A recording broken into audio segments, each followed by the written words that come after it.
Tony, don't tell me down, you piece of shit! Shut your mouth! Look at me, Tony. Look at me. I want you to fire me. You fucking Mark! Fire me! Fire me!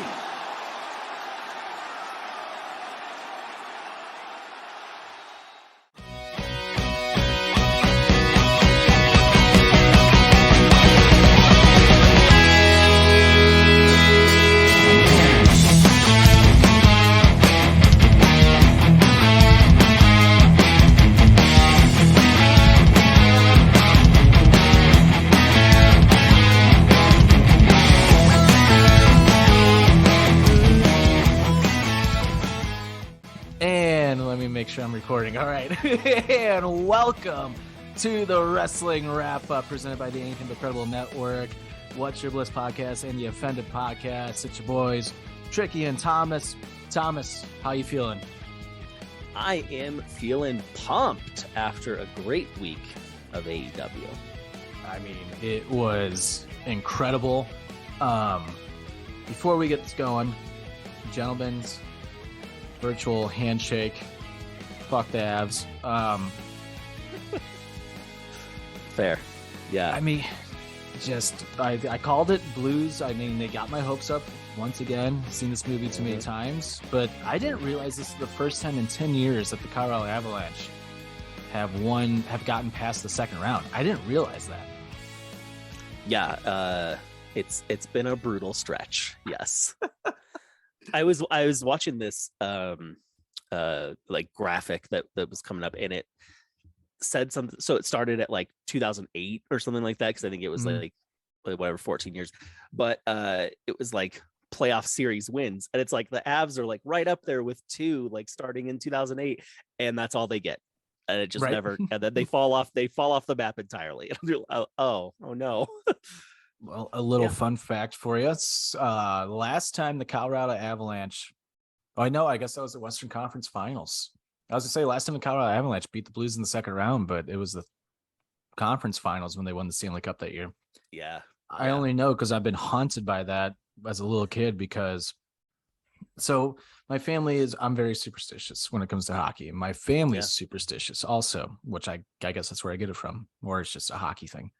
Yeah. We would go to the same. I remember I was probably 10 when the Avs won the Stanley Cup last, and we would go to the same restaurant, do all these things. And I remember the Blues were undefeated in overtime that year, and I remember being at the game, and I remember saying, "Oh, the Blues haven't lost in overtime yet." And I just remember my uncle's friend go, "Why the fuck did you say that?" And it has scarred me for life, and I think that's the reason why I'm superstitious now. Yeah, that was the genesis of McGillicuddy. Totally fair. Yeah.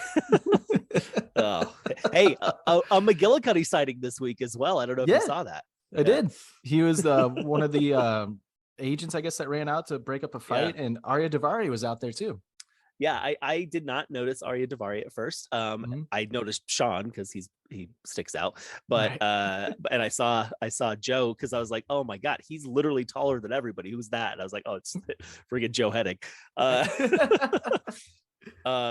Yeah, but I didn't see Arya, but I went back and saw it on Twitter. Yeah, good for it. Curtis Axel, Joe Hennig. God, I hate that I called him Curtis Axel. It's like the word. I mean, it's cool. I get what they were doing. Curtis Hennig, Axel, and all that, his dad and his grandpa, but it's just like, come on, you can do so much. You can only go so far, right? Like sometimes those things hamper you, and that was even though they gave him a great first night like that, you can't go far with the name Curtis Axel. You just can't. Right. Last thing on the Avalanche, how you feeling after game 1? Game 1 was a damn heart attack, like I knew it would be. And right now we're at the end of the first as we're recording this, and it's 0-0. So the goalies figured out how to play the first period tonight. But yeah. So my Western Conference bracket is fucked. I have Calgary and the Blues going on. Eastern Conference is completely perfect still. So if I want to win any of my brackets, I need the New York Rangers to reach the finals. Really? I'm really surprised by that you would pick the Rangers, but yeah, I And especially, oh man, with the way they started the Carolina series, I was just like, Oh, I know. no, I was nope, like, never uh-oh. mind. But yeah, Uh-oh. but I also had the Rangers, and I had Calgary as mine. So, oh well. Yeah, I was really hoping, I was pulling for Kachuk, but I mean, McDavid, McKinnon, I mean, that's just I mean, yeah. Game one just showed Beautiful. it. I mean, goals, Absolutely. goals, goals, goals, goals. And I love that Gretzky's like, kind of have to play defense if you want to make it to the Stanley Cup. I just love the juxtaposition between the East and the West, because the East is all goaltending, Right. and the West has none. No, nothing at all. It had Jordan Binnington, and then that went south really quickly. Yep. But anyway, this is a wrestling podcast. Yeah. Double or Nothing was this past weekend, and it was a great pay-per-view in my opinion. It wasn't my favorite AEW pay-per-view, but it was still a really good show. I mean, you had a lot of surprises. Athena showing up, finally showing up. I was really happy that they saved Miro for Dynamite. We'll get to that. But I guess let's start off with Hookhausen versus Tony Nese and Smart Mark Sterling. I mean, it was just what a pre-show match should be. I mean, not a whole lot, but it still got you pumped and excited for the pay-per-view. It showed you how loud that crowd was and that pop for Hook and Danhausen. I mean, I like them. I like them as a team. I do too. I was a little skeptical of how it would work, not because of the performers, because they're both fantastic, but just like how they would play it. And it's been perfect so far. And Nese and Sterling were good foil. Sterling's a good foil for anybody. Man, I get a kick out of him. But yeah, and Hook got to show off and be Hook. And yeah, I think they presented it perfectly. Yeah, I love that they had Danhausen do the underhook, like lifting suplex, like just like Hook. I mean, like Danhausen is a really good wrestler. I feel like he's like, when he turns heel in the future, he's gonna blow a lot of people's minds by how good of a wrestler he is. Like, because he's a really good wrestler. He really is. Yeah. And then you got Hook, who's just Hook. I love the way that Danhausen's just like, let me in. He just on the win. Does the old Wardlow pin. That was great. And then we go on to Double or Nothing, the first match. So here's the thing. We talked about this last week with MJF and the contract situation and all the backstage shit.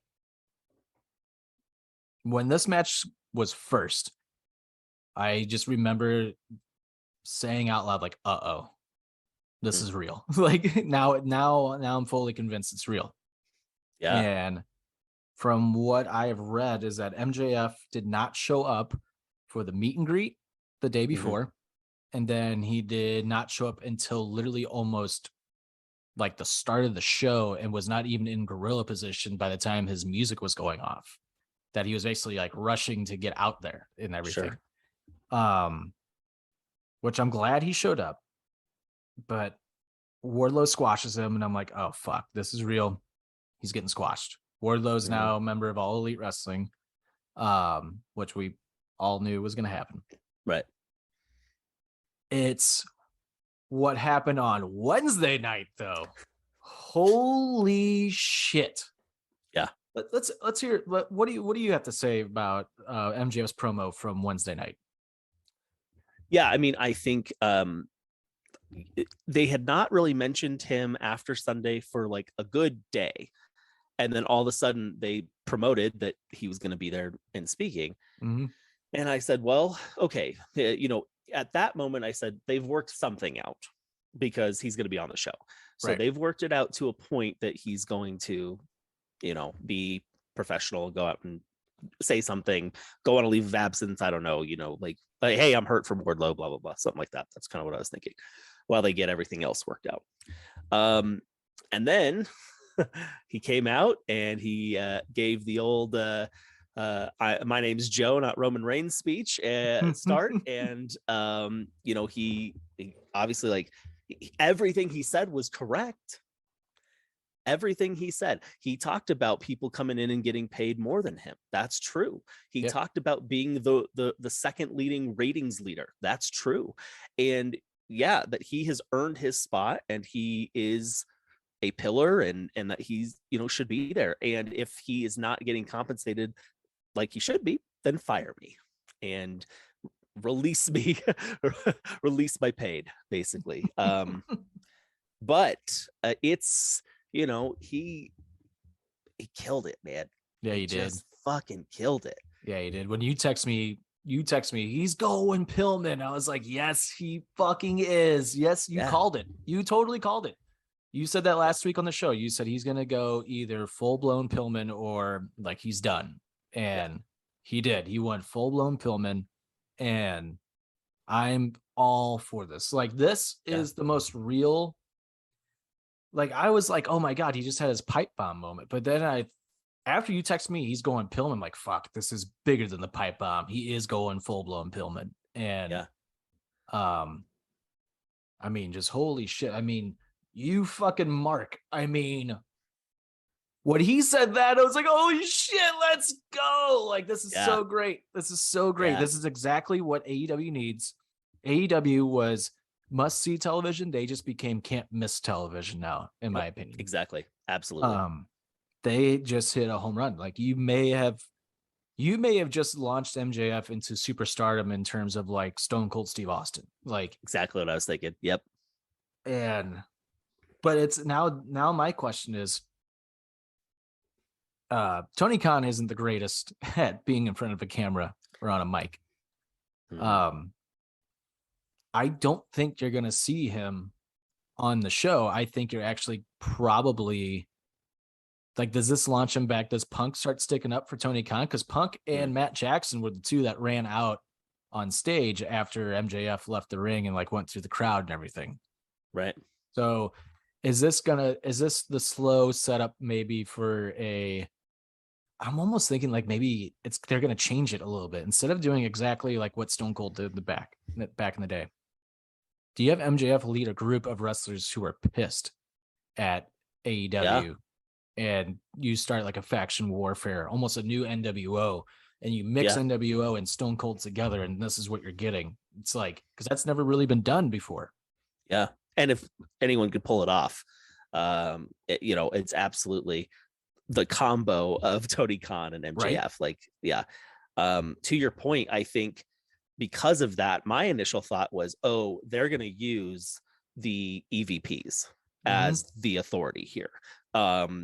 Because I had the same thought as you, like Tony's not going to necessarily like carry the on-screen piece of this, but if you have your EVPs who are wrestlers, why wouldn't they be the authority there, right? But I agree, like I love your idea of having an NWO like faction, and I think mixing that with the Stone Cold, with the Pillman, it's an odd combo a little bit, but I think it's a perfect one, and I think you're spot on. I mean, that would be wild. I mean, I have a gut feeling that we are about to enter a boom period in professional wrestling. WWE, while it might not be as good as it's been previous years, WWE is slowly, it's like not just baby steps, it's like tiny baby steps in the right direction a little bit. It's a little more, you can kind of sit through it a little easier now, just a little bit now that they ended the brand split, but it's still not great. I mean, I'm sure you saw the report from Raw this past week that had Liv Morgan make her entrance. Oh my God. Yes. Within, what was it, 20 minutes worth? It was 20 minutes of like recaps and replays and all this other shit. And the actual match itself was like 3 minutes or 5 minutes or something like that, if that, while having a commercial break, then promoting NXT. It was two commercial breaks. Oh my God. Because it was the commercial break as Rhea was coming in, and then it was the commercial break actually in the match. Like, how long was Liv just standing in the ring doing nothing, just watching like the Titantron, like for 10 minutes maybe? Yeah, and she came on once because her music came back on, so it was like, oh, we're gonna get into it, and then they cut back out. So she's just standing there again for another 5 minutes. Oh my God. Unbelievable. It is unbelievable. It is. But then you have moments like Seth and Cody. Seth cuts a fucking great promo pulling kind of like an AEW-esque promo of blurring the lines of reality and stuff, and actually calling out Cody Rhodes for breaking the throne, and he's unable to break the throne, so he has to come back to do it, basically. Yeah. And I thought that was great. It's like, why not use that? That's great. That's storytelling. That's what we want to see. And then the rest of the show story, right? Like, so don't act like we don't, which is they do so often, right? Like that nothing exists outside their universe. Right. So but when you let it happen, killer promo. Yeah. It was great. And speaking of WWE Universe, the AEW Galaxy, when Cool Hand and Angelo Parker said, "Appreciate us," I was like, oh shit. It killed me, man. It killed me. Oh, they're so good. But back to MJF just for a second. I mean, do you push him forward? Do you strap the title on him at All Out?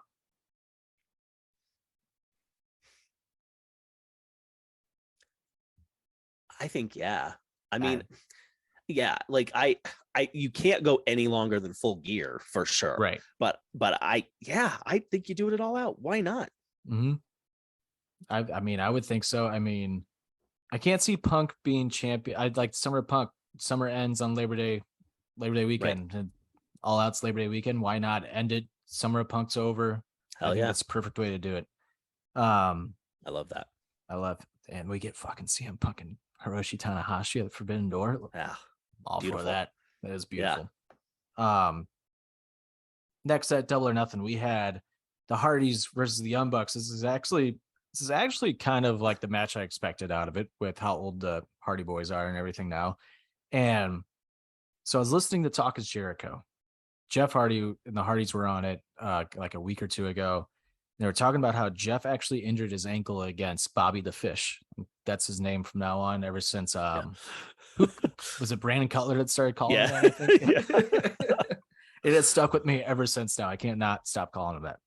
But Jeff Hardy injured his ankle against his match against Bobby the Fish. And during that match against the Young Bucks, the part where he does, like, I don't even know what the move's called. They've done it forever, where he jumps off Matt's back. The poetry in motion. Poetry in motion. Thank you. Jesus Christ. Why can I not think of that name?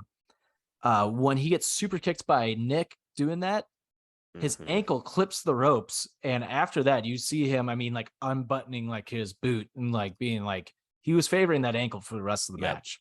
Yeah. Which I thought kind of, you could tell they were calling audibles, because I think Nick pulled Rick Knox down and was like, he's fucking hurt. Like, we have to take care of him. And you could tell it kind of changed the pace of the match, but I still enjoyed it. The crowd apparently enjoyed it a lot, as they were chanting, "This is awesome," almost throughout the entire time. But the thing that I loved, is right when the Hardys won, Jeff went through the crowd just like how he did in WWE, just like that was a fuck you to WWE. Yeah, I loved that moment. And you're definitely right. I think it was about the match I expected, with obviously a little sluggish when Jeff was like trying to put it together at the end, but whatever, like nothing glaring, I don't think. But I think if you went in expecting, other than us both expecting the Young Bucks to win, but if you went in expecting the match that you saw, then I think it was a good match. I wouldn't say it was great, but it was a good match, and it was the match that you can expect from the Hardys right now, which is fine. Though I do think, because of that, weekly is not the way to showcase them. It's just like give them a talking bit, give them give them a stable again. But I think I could tell Matt was hurting last night. So I think let's take care of our old timers. Yeah, no doubt. And man, if they do like a stable, it's like Darby or something, that'd be great.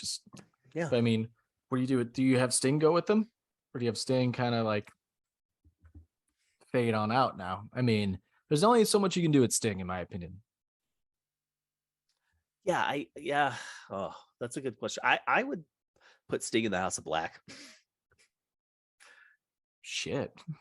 Yeah, I'm with that. I like that. You know what's crazy? Jericho said on his podcast last week that he's never been in the ring with Sting once. That blew my mind. Huh. Yeah, that's really interesting. Now that you say that, I think they were definitely at weird times with, because kind of thinking when Jericho started and he was like super babyface Lionheart, like we still had Surfer Sting. And so, yeah, you're not going to put them, I mean, maybe in a random tag match, but other than that, they're not going to be in the ring together.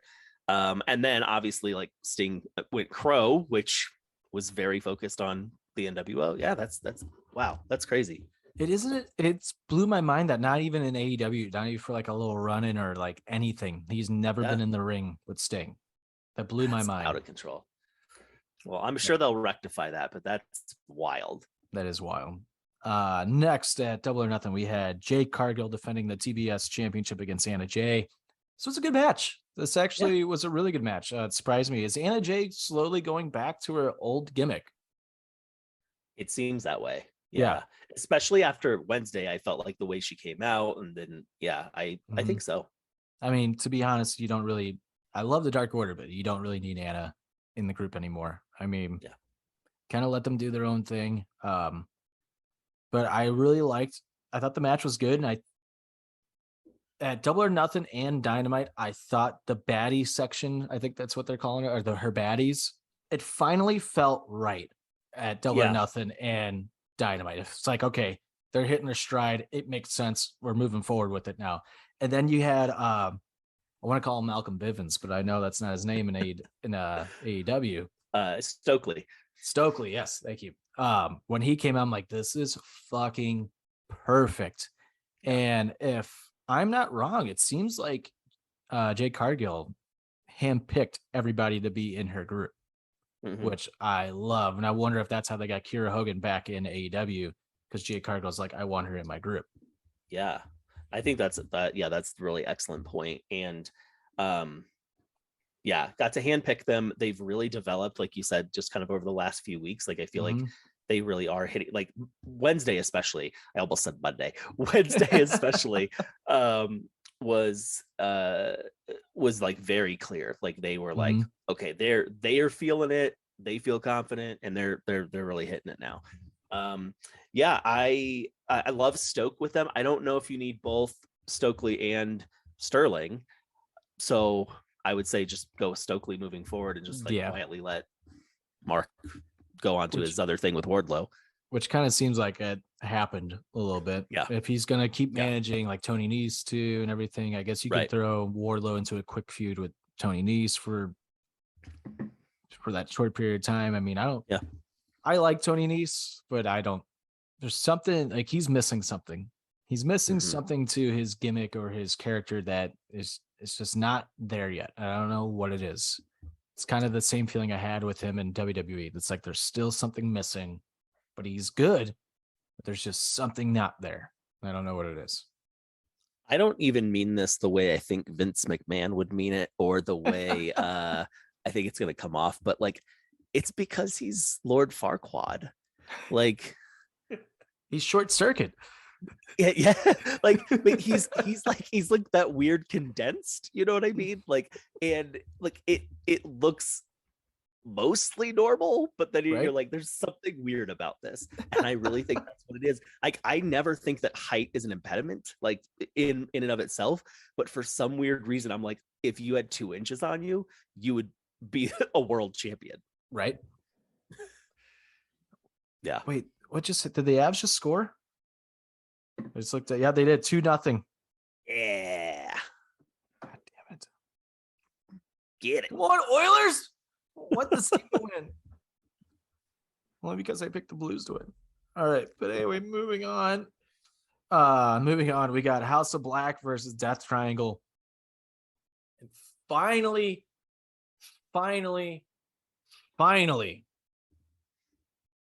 Julia Hart finally joins the House of Black. It's only been 4 months, and she finally joins the House of Black. Yeah, and finally moved forward with the story. This match was great. AEW, this is what AEW excels at. They excel at tag team matches, number one, but they really excel at like trios or more in a match. They just hit home runs in those matches every single time. And this was another, in my opinion, this was another case of that. No, you're absolutely right. It's like, it reminds me with obvious differences in style. It reminds me of when New Day, Shield, and Wyatt family were like at their peaks, and you were just getting banger after banger from them. But it's not just 3 teams. Every team that they throw in these trios matches just fucking kills it. Like they figure it out. It could be random folks that they throw together, and it seems like it works out really well. Yeah, definitely. And it kind of seems like, at least to me, when you're going over a match beforehand, and I think it's what AEW excels at. If you always notice, there's always the 2 wrestlers from each side. It's like you pair with this person, you pair with this person, you pair with this person. When they're done doing that move, you come in then. It's like they're always doing moves to the same person. Like at least that one wrestler is anyways hitting their big moves, and it's a specific one person, it seems like, in that match. And I think that's where AEW is really hitting their stride on these trios matches and stuff like that. Yeah. Because they're just, they figured out a way to really make it work. And it's almost, you can contribute that to PWG, because PWG was great at that too. So you bring in the Young Bucks and their knowledge and all that. And I think that's where it really hits off. But when Malachi was doing the blackouts to like right in a row to everybody, I was like, God damn, just push Malachi to the moon. Him and Miro, push them to the moon. Yeah, no, you're 100% right. And I think this was my favorite match of the night. I will say, like, Anarchy in the Arena to me is not a match. So so we'll talk about that when we get to it. But this was probably my favorite match of the night. Like, I loved everything about it. It's the one match that made my wife perk up, like, because like, and I think that's part of the way like I was reacting to it. But I mean, I was just in awe of it. They find ways in these trios matches, like you're talking about. They have a formula, but they make them feel fresh every single time. And this was no different. Just what a freaking pleasure. And Pac getting his little run, and I was like, oh my God, I'm gonna win. That's what I said, because I really doubted my pick there, but and then Julia showing up and ruining it all, of course. Yeah, I mean, fuck Jim Stout. I'm just gonna throw it out there now. He got lucky. He's lucky to walk out as champion after I tied him. And the tiebreaker. Oh, we'll get there. We'll get to the match that really fucked me. Oh, yeah. I'm not happy. But anyway, let's move on to the Owen Hart finals for the both men's and women's. And this is where I also feel stupid too. And when Adam Cole won, I was like, oh, God damn it. Britt Baker's totally going to win. When you and I were texting about that, it was like, oh, that makes total sense. Why did neither of us think about that? Right. Yeah. And they both came out in Owen Hart colors. Which I'm like, everybody has to be an Owen Hart. If you're gonna have, like, you can't just have the winners in Owen Hart colors. Like, you you gotta have everybody. Right. Give us a chance. Adam Cole, Samoa Joe, that was good. It's exactly what I expected out of the match. Britt Baker, Ruby Soho, I thought was 10 times better. And Rancid was fucking awesome. That was the best band to ever play out a wrestler, in my opinion. Maybe besides Motorhead. They were amazing. They were so into it, man. You could tell, like, they brought their A game. They were like, we're doing this. We want to do this. Yeah, man. I saw that and I said, perfect. Ruby's winning. Oh, not me. I saw them perform like, oh, Ruby's losing. Like, every time a band plays out somebody, they always lose. But even though you had Rich Ward from Fozzy doing Britt Baker. Well, that's why I was like, okay, but we got the bigger one. Yeah. But yeah, you're right. Fucking Rich Ward doesn't get enough credit for how good of a guitar player he is, man. Rich Ward is a fucking legend. Like, he really is. Yeah, Jericho got lucky with him. But I mean, both of them winning the Owen Hart Foundation tournament, that was great. And I love that they actually kind of broke character at the end to like respect Owen Hart and respect Martha Hart, which I texted you. I'm like, this is surreal. Like seeing Martha Hart on a wrestling stage. It was crazy. It was super wild. And I did listen to her interview right after they announced the partnership, the one she did with Jericho. And, even then I was like, oh, that in and of itself was weird. Like they talked about Owen, but they, but actually talking about like being a part of any type of anything to do with wrestling. Right. I was like, that already was weird, but yeah, I mean, surreal is, like you said, that the only way to describe it. Right. And then we're going to get Owen Hart in a video game too. Like this is wild. Like good for AEW. Like to me, that's just, you made it as a company right there. If you got the rights to Owen Hart to make action figures and fucking just his likeness in a video game. I mean, that's insane. That's absolutely insane. I wish that Martha and Brett were on good terms, because I would have loved to have seen him there too. Right. As much as I love Brett, it seems like he's on bad terms with everybody, unless your names are FTR and CM Punk. That's true. Hitman for a reason, right? Which little fun fact, I don't know if I said this last week or not, I can't remember, but I'm on Be a Pro mode in NHL 22, and I didn't realize you can start off in the Calgary Hitmen, which I did. Yeah, that's awesome. I love that. I always forget that's a real team. Yeah. I need one of those jerseys. Those jerseys are sweet. They're awesome. On to the next match. I'm pissed about this because I would have won. Yeah. I would be sitting here with the title draped over my shoulder as your new predictions champion, finally ending the shitty ass year-long reign of Jim Stout. Instead, I'm not.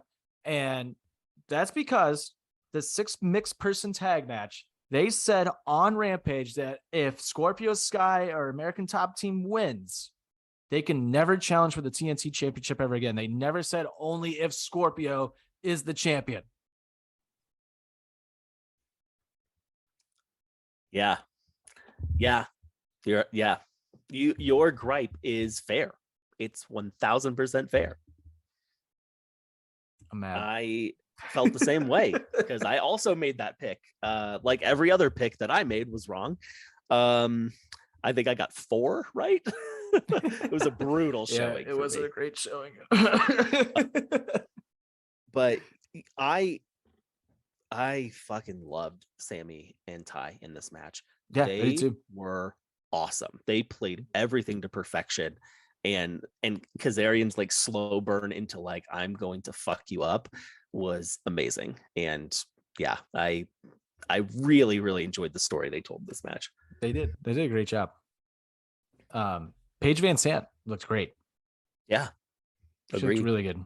American Top Team, man, they're really hitting a stride. Like Men of the Year are really hitting a stride now. And I love that Frankie Kazarian was kind of like, nah, fuck you, Sammy. I don't care. Like, And then he like remembered that he was like, oh shit, I need to win. Like I gotta wrestle for the title again. Because I need the title. Yep, exactly. But Ty Conti taking super kicks. She can bump like a champ. Yeah, man. Yeah, she's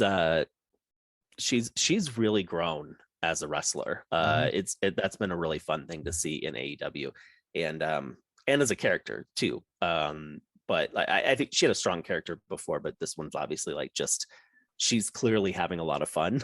Oh yeah, which I think is great for sure.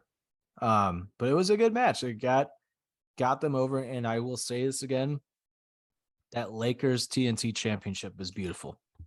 It's so cool. It makes me want to go, oh, just keep that forever. Dude, for real. I actually thought that. I'm like, keep the colors that, because that's a sweet title. It's really nice. Yeah. Next was a match that surprised the shit out of me for how good it was. After the match was over, I felt dumb for being surprised. Was Kyle O'Reilly and Darby Allin. Yeah. Just a random thrown together match. I mean, I guess it wasn't random. I guess there was a little story being told with them taking out Sting and everything. And I did hear a rumor that this was supposed to be Red Dragon versus Darby and Sting, which was going to hand Sting and Darby their first tag team loss in AEW. But Sting, I think, is actually for real hurt, or like, it's not a major injury. It's like super minor, but with his age, but he's got to be careful with him. Yeah. How about that knee from Kyle O'Reilly in this match? Jesus. Like, oh my God. Yeah, that was one of the notes that I took while I was watching. I was like, holy shit. Oh my God. I'm trying to think the last time we saw something that wicked. You know? One that comes to mind. And that's CM Punk's knee to John Cena at the Money in the Bank match. Oh yeah. Where he botched it the first time, so he redid it and just connected. I mean, square. Yep. And I don't know how he didn't break his nose or like anything. And Cena was just fine. Yeah. And then there's the Rollins knee that did break Cena's nose also. I forgot about that one. But that one didn't even look as vicious like when it happened. Mm-hmm. Like Punk's was like quick, so it looked brutal. But yeah, that didn't yeah. I mean, it just looked gross. When he hit him, it's like, oh, Darby's knocked out. Like Darby's for sure knocked out. And then there's Darby just getting right back up. As Darby said to Jeff Hardy, so what Jeff Hardy said on Talk is Jericho about their ladder, or not their ladder match, but their match against each other.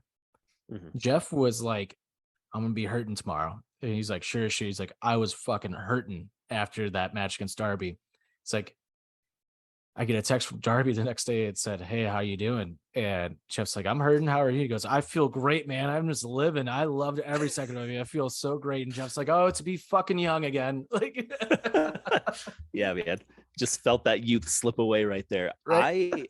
I think you said you were surprised by this match. I think it's right up there with one of my favorite Darby matches. Like, I don't know, man. It was brutal. It was quick, but it didn't feel like it was a squash or anything like that. But it was like, man, they just went all out with each other. And I think it is like top 3 Darby match for me.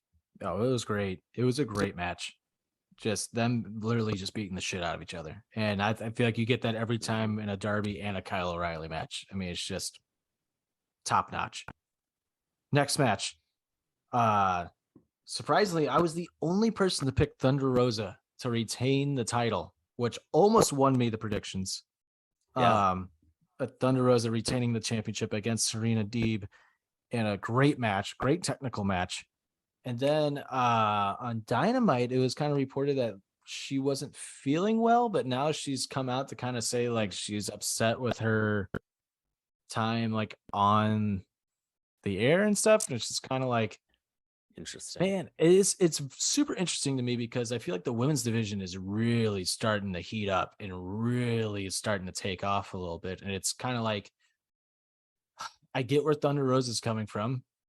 I feel like it's just really bad timing to come out and say something like that, in my opinion. Yeah, it's really interesting because Thunder Rosa and other than Jade probably has the most TV time, right? Mm-hmm. And they literally on every week, those two. So that does feel a bit odd to me. Like if it was, I don't know, Ruby saying that, sure. Yeah. Or Statlander. I think that's exactly. But yeah, that's weird. I hope that I'm hoping it's that she was sick, but it sounds like that may not be the case, unfortunately. Right. Yeah. It's just strange to me. It's like, I just feel like you're not going to be champion much longer now. It's like you're kind of put yourself in a hole, and it's like you've been on Dynamite every single week cutting promos. Every week. Whether like letting the other women get like a spot in a wrestling match and like actually put themselves over while you're the champ. We know how good you are. You don't need to wrestle every week. You're the champ. Like that's just my opinion, but totally. That almost makes me like her more in a weird way. It makes me like her more because it's like she just wants to wrestle. She loves this shit. Yeah. Like sure. But yeah, I mean, it was a good match. And Serena Deeb, man, why not put the fucking strap on her? She's fucking great. Dude, she's man. I it's just another one of those cases where it's like, man, they really never let her shine in WWE, and she's shined so much in both Impact and in AEW, it's like it's crazy. Right. It is. And it's crazy to me. That was the first time that she's ever beaten Serena Deeb. Yeah. We had kind of Really? talked about that on last week's pod, but yeah. Let's see. She wasn't on Dynamite.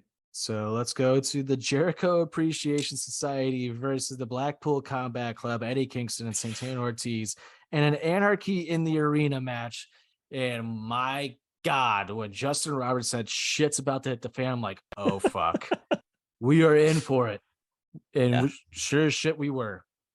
Pulling a New Jack, and Jericho even said that in the post press conference that was a total nod to New Jack, because New Jack used to always have his music play during his matches. And the amount of like wrestling journalists that were like being like, make this shit stop, turn off the music. It's like, shut the fuck up. This is fun. This is great. This is unique. It's different. Like, I loved every second of it. Oh, it's great. Absolutely. And it's a good song too. It's not like it was like I don't know, like it could have been a lot worse. Oh yeah. Yeah, I could have. Fucking the Jericho Appreciation Society. If you haven't, anybody listening to this, after obviously listen to this podcast all the way through first, get us those views, but highly recommend listening to Talk is Jericho with the Jericho Appreciation Society, because it is just pure utter gold. And it's hilarious, but they give you an inside look of behind the scenes of like everything and how like they came about everything. But the best part is either Daddy Magic, Matt Menard, talking about all the names that he wanted to call himself. One of them was Summertime Matt Menard, which I thought was freaking great. They run through like all these names they were going through, and then Daniel Garcia, they get to him, and he's like, a lot of people don't know. He's like, but on my indie scene, they think I'm just a great wrestler. He's like, I got really over on the indies because of how funny I was on the indies, not because of how good of a wrestler I was. And I can do a really good Triple H impression. So he's like, my favorite impression of giving Triple H impression was when he was on Tough Enough, and he's like, your balls are hanging out of your shorts. And then there was one, I remember this so perfectly when I was a kid, because I remembered this. It stuck with me when I was a kid. So when I like was totally sold on Triple H at the time, and then as I grew up and got older, I just realized, oh man, Triple H is just trying to look like a hard ass on TV. It was like, he's punching him. He's like, you sell that like that again, I'll tag you in the ring for real. Like, Daniel Garcia said that. He's like, I used to pop all the boys in training. He's That's like, amazing. The reason why he wears that backwards hat, he's like, the Kangol, the Kangol hat. He was talking to Jericho. He's like, what should I wear out to the ring? And he's like, and Jericho was like, man, you popped me so hard. And we're like, remember what that hat Triple H used to wear in 1998? That's amazing. I didn't put that together. That's amazing. Right. That's how they came up with it. That's so great. And Daniel Garcia is like, it's become a part of him. He's like, I wear it out now. He's like, it's a menace. It's a menace. That's amazing. But what a match. I mean, what a fight. What a brawl.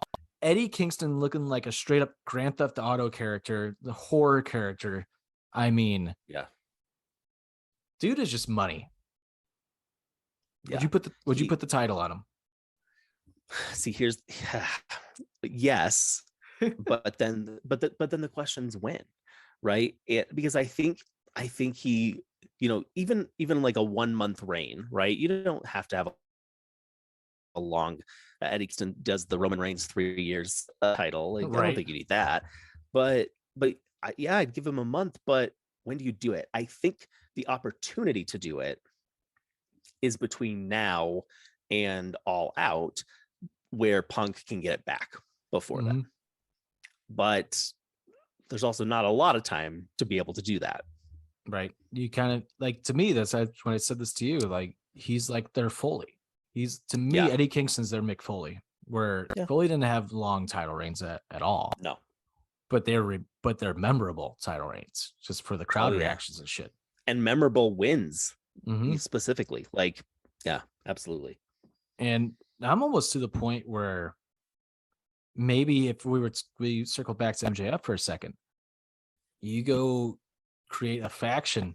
Eddie, I feel like would be like your main guy in that faction with MJF, like sticking up for like for everything that he believes in and all this shit. Like, I feel like it would just be perfect. That's just me. No, I love that. I think that makes a lot of sense. I think you can even keep, if you wanted to, you don't have to do this. You can keep Santana Ortiz in that too, because I think they would have the same argument. Yeah, definitely. 100%. See, how did this match end? Oh yeah, with Danielson getting choked out, which I was actually surprised. Danielson, by the way, looked like a fucking badass in this match. Holy shit. Someone said, I've never been attracted to Bryan Danielson, but and I said, yep. Was it me? Did I say that? I mean, I said that to Katie. I was like, I've never been attracted to Bryan Danielson before, but my God, he is looking like a badass motherfucker right now. Even just as soon as he first showed up, I was like, that's new. Yeah, I was like, dude, Danielson, rock that look every week, because that's a badass look. Yeah. Like, goddamn it. That just became my number one man crush now. Right. Like that. Yeah, sorry, Bradley Cooper.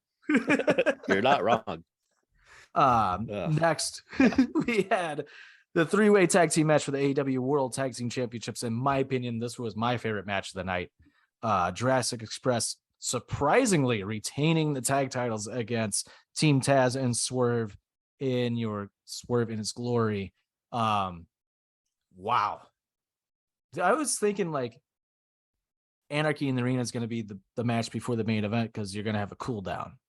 Yeah, and I forgot this is AEW. There is no cool down. Like no match is a cool down. Yeah. This was, again, just utilizing 3 teams and just making it feel fresh again. And Swerve, and I was pulling for Team Taz so bad, but when Jurassic Express won, I was like, what the fuck is going on? But I love it. Like, I love it. Yeah. That's where AEW's great. Keeps you guessing. Absolutely. Keeps you guessing. You know, we talked about the lukewarm reign that they had at the beginning of their reign, but it really has picked up in the last few months. And they've had some amazing matches, which has obviously helped with that. But I definitely didn't see them winning this. And very surprised, which then further surprised that Christian did not turn also. Mm-hmm. They really swerved me, bro.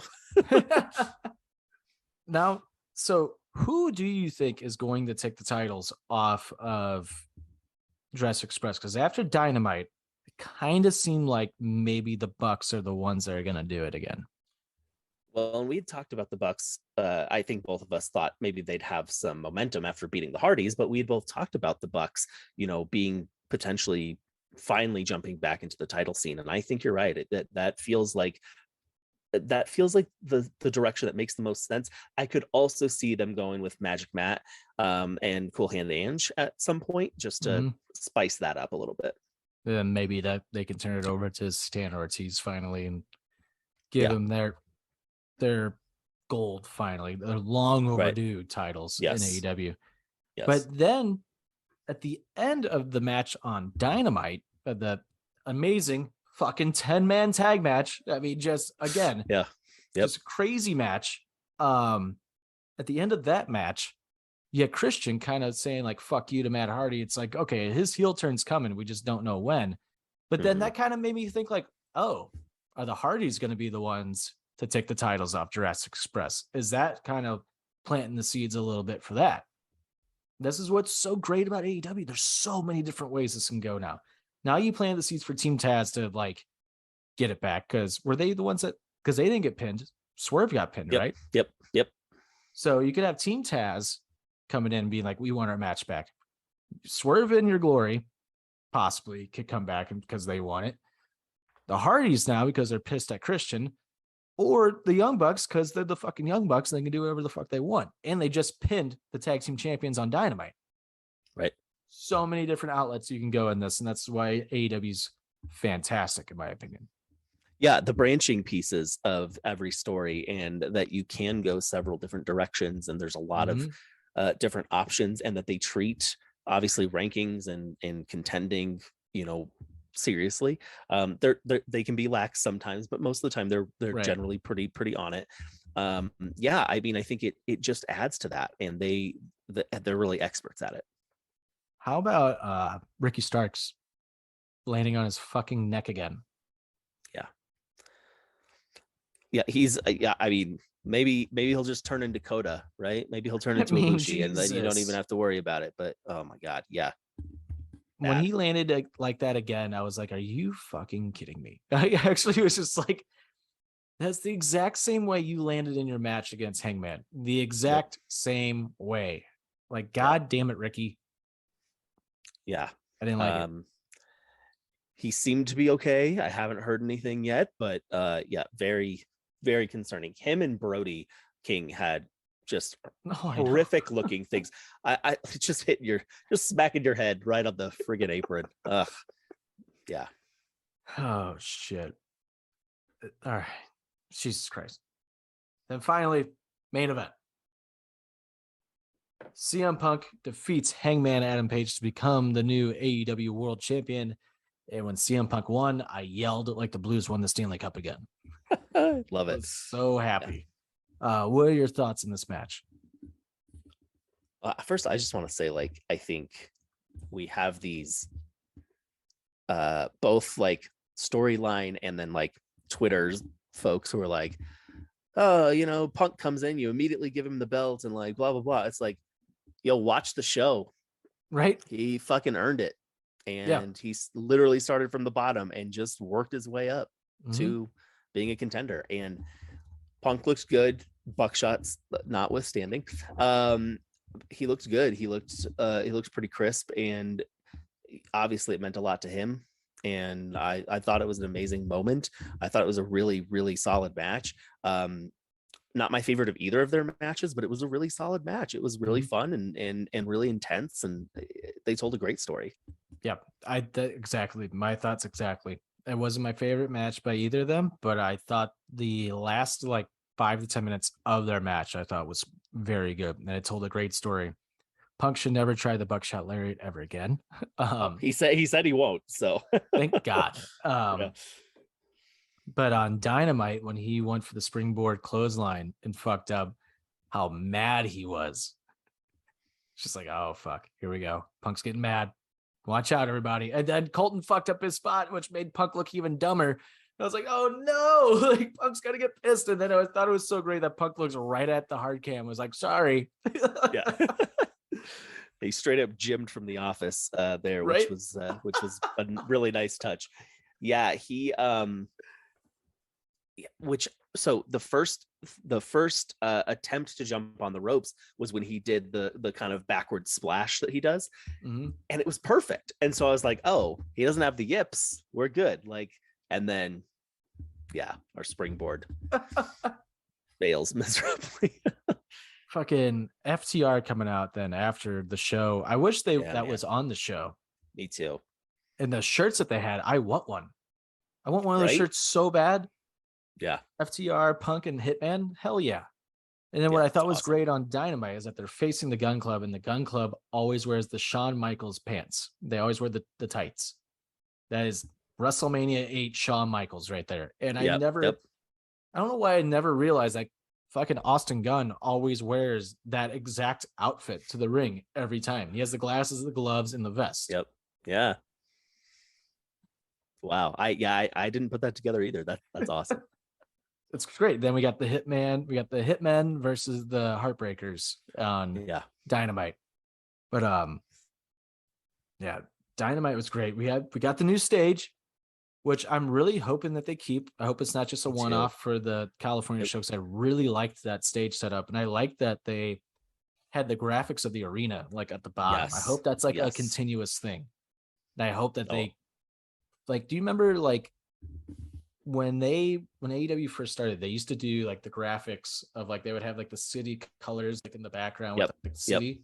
Yeah, I'm kind of hoping they go back to that, because I really liked when they did that. It was unique. Yeah, it was really awesome. And I think, yeah, they could easily do that with the stage that they have. And it looked really sleek and really like, um, just really well done. I mean, it didn't look, over the top, Right. like I feel like, I these flashbacks to like Thunderdome Raw, where I'm like, it's just so much, right? It's Right. just like, Yeah. and it really makes you see like what the big, like the set is even without that. Like it's a lot. And I didn't think this was like, yeah, I thought that this was really well done. Yeah, I liked it a lot. And I think that stage is great too, because then you can put people behind this, you can put fans behind the stage Yeah, if you really want to, that's true. which I really like. And I think that's cool. Just Dynamite, it just felt like a brand new season of AEW. I feel like this is a fresh start. Um, you had Punk coming out, and then Hiroshi Tanahashi challenging Punk for that. Apparently, they're doing it's for the title. Yeah. Which I thought we were maybe going to do like a Survivor Series type thing where it's champion versus champion, but we're not doing that. Actually, really happy we're not doing that. Yeah. Because the other match they're talking about for the IWGP Heavyweight Championship is Kazuchika Okada defending against Hangman Adam Page, Oh, which I'm yeah. all for. Yeah. Give me all the lariats. No shit, right? Makes so much sense. I love it. Yeah. But my question to you, does Kenny Omega return at Forbidden Door? And also, does Kota Ibushi return at Forbidden Door? Coda seems more far-fetched to me, as much as I hate to say that. I think you get Kenny. I don't think Kenny wrestles at Forbidden Door. I don't think he'll be ready for that. But I think you get him returning, and even if it takes him even longer to return to the ring, I think you start getting he's back in stories and ready to go. Probably have him set up Adam Cole, Kenny Omega finally. Yeah. Finally have them wrestle each other, because they hadn't wrestled each other when Kenny fired him from Bullet Club, had they? Right. Nope. So you finally get that. What do you do with MJF in this position?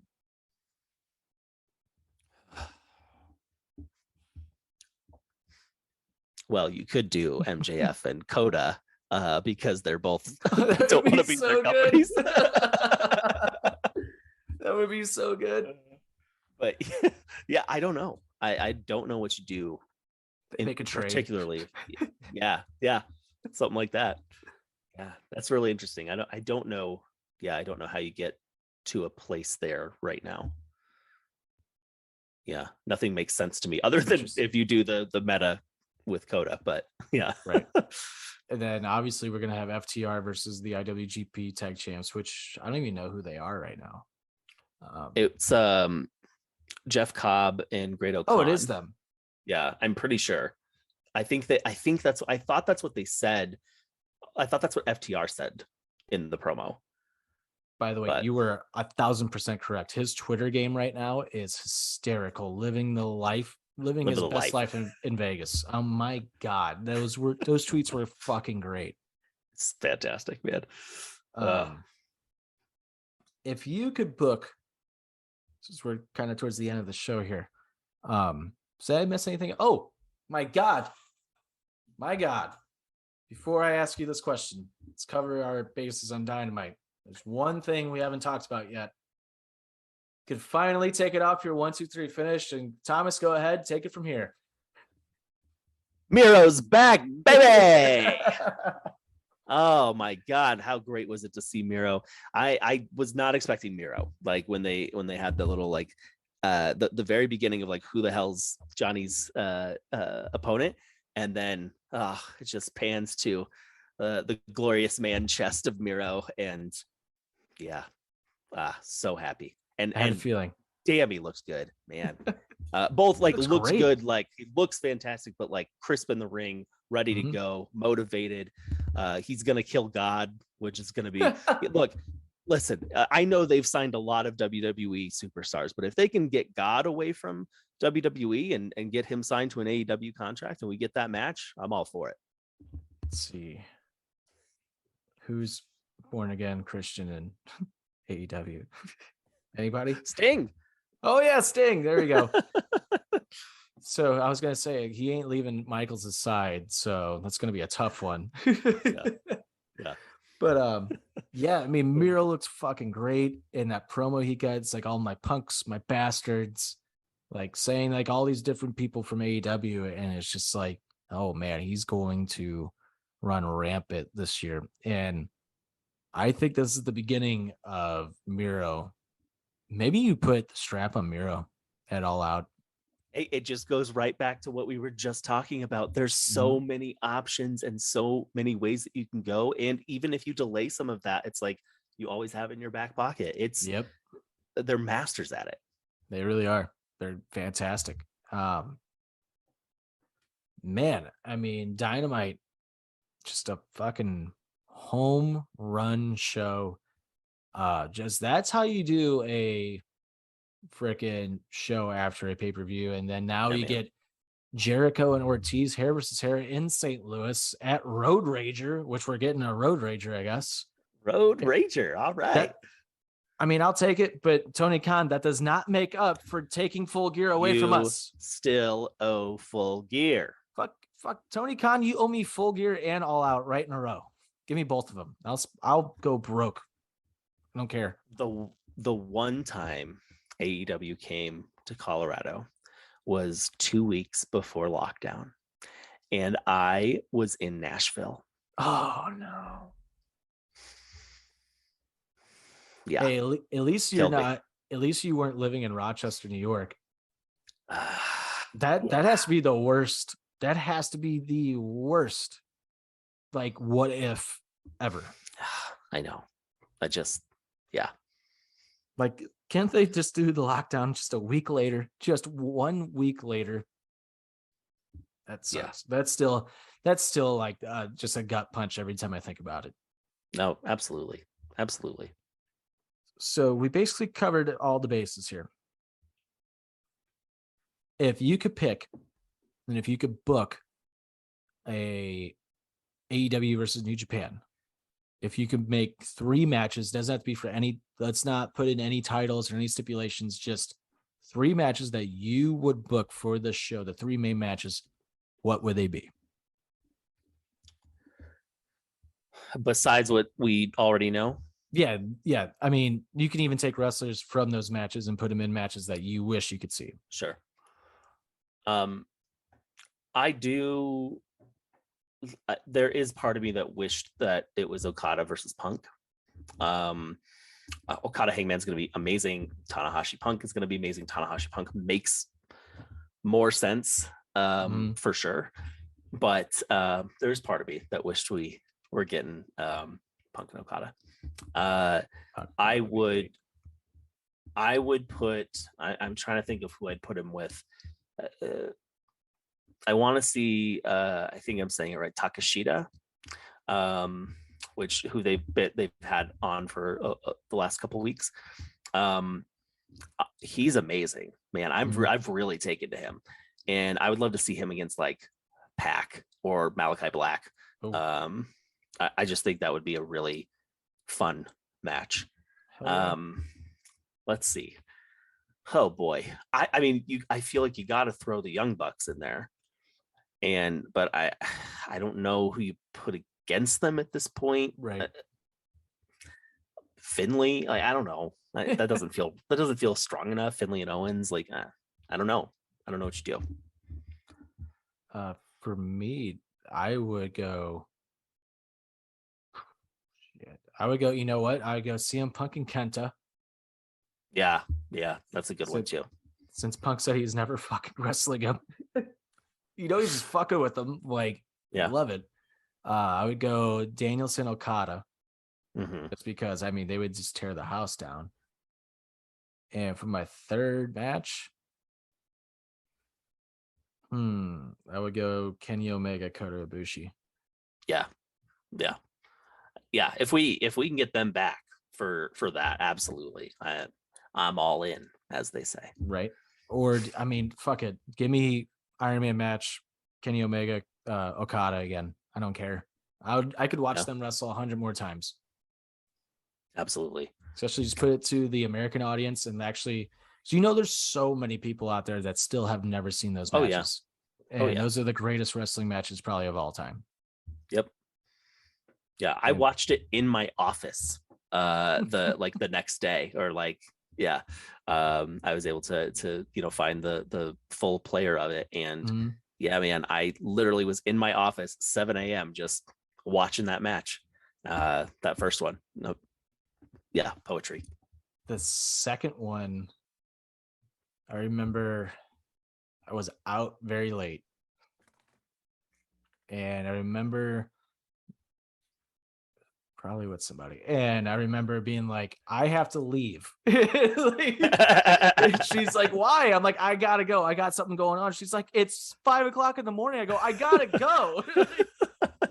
Literally made it home right for the bell, like the bell rang. And it was when Cody came down with the towel, like the white towel, and ready to throw it. And I was just like, I'm so happy. I'm so happy I came home. That's fantastic. Oh yeah. That she was so upset. Why are you leaving? It's 5 a.m. I gotta go. But staying awake for that match, because it was an hour match. Oh yeah. I don't know why I didn't think that the second one was going to be longer than the first one. Obviously. Right. Yeah. And I was remember just being like, oh my God, this is going to end in the fucking tie. And right when they ended in a tie, I'm like, thank God. It was just went to sleep. But yeah. Awesome. Wow. AEW, man. They're hitting their stride again and then some. I mean, we thought they were before. This feels different. This feels like they are, I don't even know. Like, I can't even put it in the words. Like, this feels like an attitude era. This feels like we're on the verge. I was trying to say, like, because it wasn't like going from new generation to attitude era, but it was like going from like ruthless aggression era to attitude era. Like, that's the way I would put it. And like I think we're here. Yeah, it's definitely it's happening. It's in your face. It's violent. It's fantastic. It's just story. It's pro wrestling. This is storytelling. Like I said this before on the show plenty of times. WWE, WCW, NWO, Stone Cold DX, they changed the game of professional wrestling. And you cannot go backwards after that. You have to, the fans don't want anything else besides shit like that. And WWE is trying so hard to go back to that 80s cartoon style, and it's just not working. And AEW sees that, and they are excelling. Running with it. Love and beyond. Yep. Love it. Absolutely. All right. Let's hit them with a 1, 2, 3 finish, and let's get on out of here. If you want to start, this is all going to be Miro, Miro, Miro. Number 1 is Miro. And probably the final time, because he's back. Yes. Finally. Number 2, happy Pride, everybody. Have a nice, safe Pride month. It's going to be a fun one. Love it. Number 3, let's go Avs, baby. I was on a high and I just got sad. My number 1, I will also say, welcome back, Miro. You've been missed and you look fucking great. And I hope your TV show sucks so you never leave wrestling again. Number 2, man, MJF. Just every time you look back at wrestling history, there's always like one promo that put that company to like the stratosphere, and it just put that company into the next level.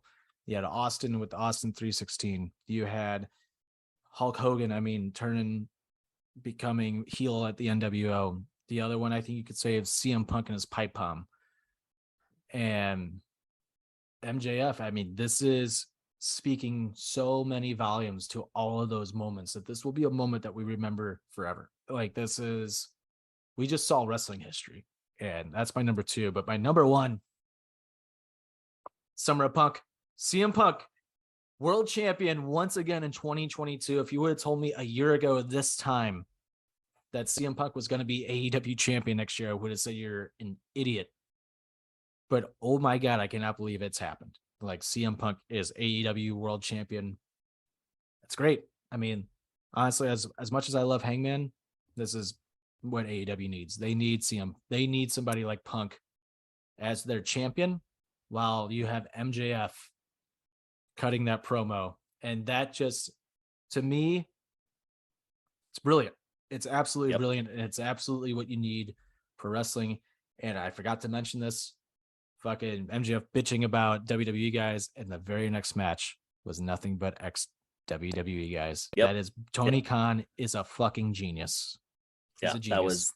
That was absolute perfection. I absolutely love that. That was really amazing. And you're right. Like there's these 3, maybe 4 moments where everything changes, and this is added to that Mount Rushmore. Yep, 100%. I know it's only a day after it happened, but I'm gonna go out on a limb and say this is gonna be on all of our Mount Rushmores by the end of the story.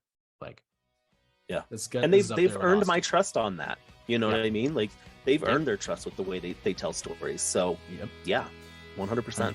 100%. You fucking Mark. God, it's just so great. Well, anyway, you can follow us on all social media platforms at Offended Pod. You can follow What's Your Bliss on all social media platforms at Your Bliss Pod. Nice. And you can make sure to go check out anythingbutcredible.com, and make sure to go check out www.anythingbutcredible.com for all your network needs, including the What's Your Bliss podcast, the Offended podcast, the Wrestling Wrap Up, the STL Pot Dispatch, which will have a new episode dropping next week.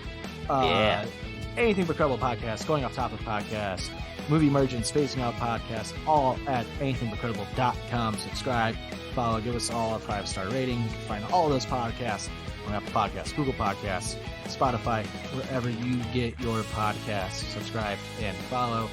Follow me on Twitter and Instagram, Trick1042. Thomas, follow you at Thomas_Ragland. Nice. And fuck you, Jim Stout. I want my belt back. I concur, but I was nowhere close to the belt. And shout out to the Thorax. Thank you for the new theme song. This is their shirt. Fucking banger. Very Love soft.